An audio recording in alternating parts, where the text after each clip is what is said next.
Hi guys, good afternoon and welcome back once again to the EdWord. I'm your host Eddie, and in today's video I will be discussing what I thought of the latest and very good episode of Star Trek Discovery, which dropped today on Paramount Plus. Before I get into all of that, of course, please be warned, as usual with most of my, episode reviews, this is a spoiler-filled review, so if you're not caught up on Discovery by today's episode, the most recent one, or perhaps last week's episode, you do not want to keep watching or listening, as I will be discussing spoilers, big spoilers. That being said, you have been warned. Let's dive right back into it. First and foremost, it is so good seeing the majority of the crew of the Discovery again. I feel like the past couple of episodes, we haven't really seen much of the bridge crew. And it was nice to see all those characters again, and everybody got at least one or two lines of dialogue in this episode. Even though this was very much an ensemble episode, it still primarily focused on our main characters like Book and Raka or Tarka, whatever his name is, and Michael and Suru.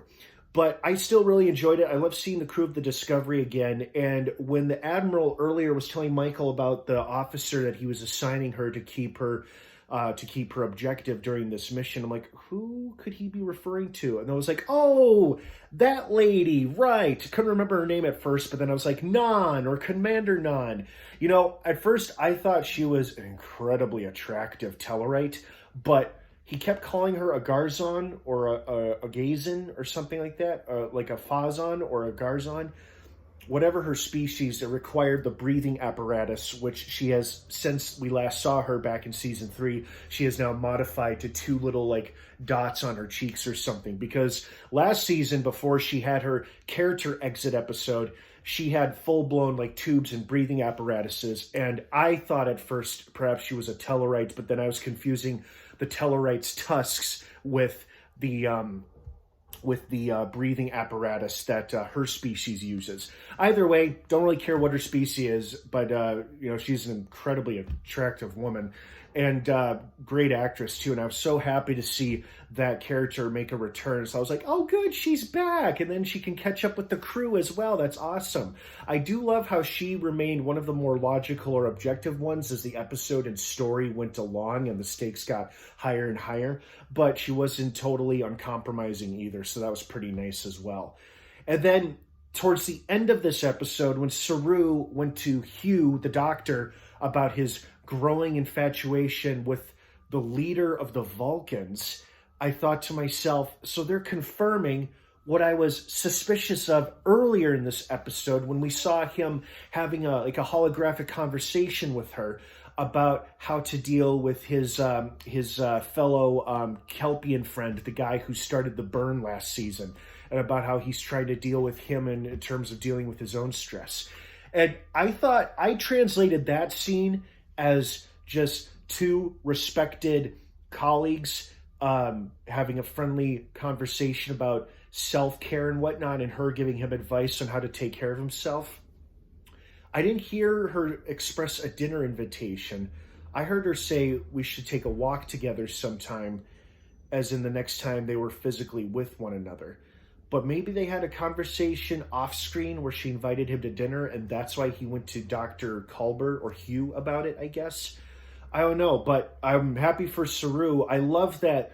What I loved about this is that the show is like, and actually the series, the franchise itself is pretty good about this, because both Next Generation and Deep Space Nine, in my opinion, did a great job showing less than flattering looking physical characters, most of them alien characters, able to have romantic relationships either with humans or humanoids, people who weren't human but were humanoid. And some were more decent looking than the others, but then some who aren't necessarily super attractive, like Saru.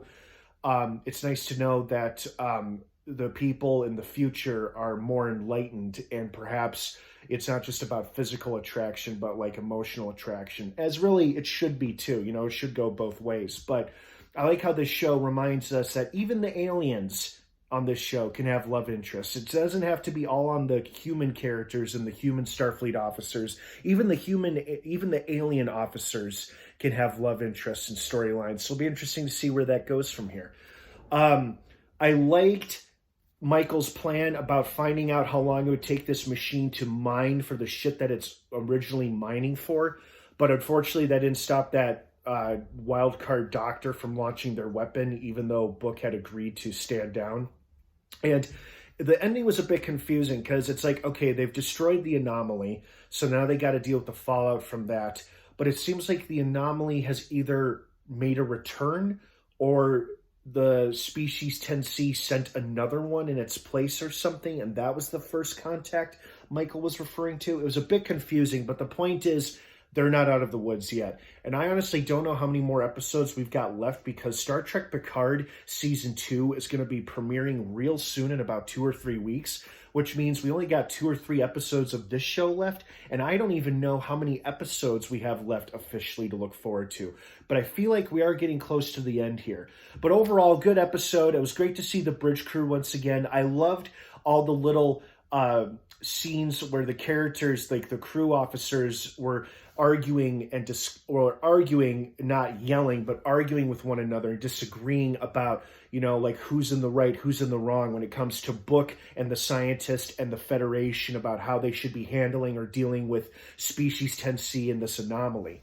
So that was cool to see because it's like, oh, people can still work together but disagree. That's another good moral that the Star Trek franchise tries to remind its audience, especially in times as divisive and trying as we've been experiencing for the past couple years. This was a nice reminder of that. But overall, I liked it. I'm very curious to see what's going to go down in the next final episodes, regardless of how many remain. But I'll be here to watch it and enjoy it, as I hope you guys will too. So what did you think of this episode of Discovery? Did you like it, love it, hate it? Let me know what you think down below in the comments section. Have an awesome rest of your day if I don't see you. Star Trek Discovery drops new episodes every Thursday on Paramount Plus. No idea how many episodes we have left this season, so just keep checking back to this channel for more updates on that. All right, guys, have a great rest of your day. Thanks for watching, and of course, until next time, live long and prosper.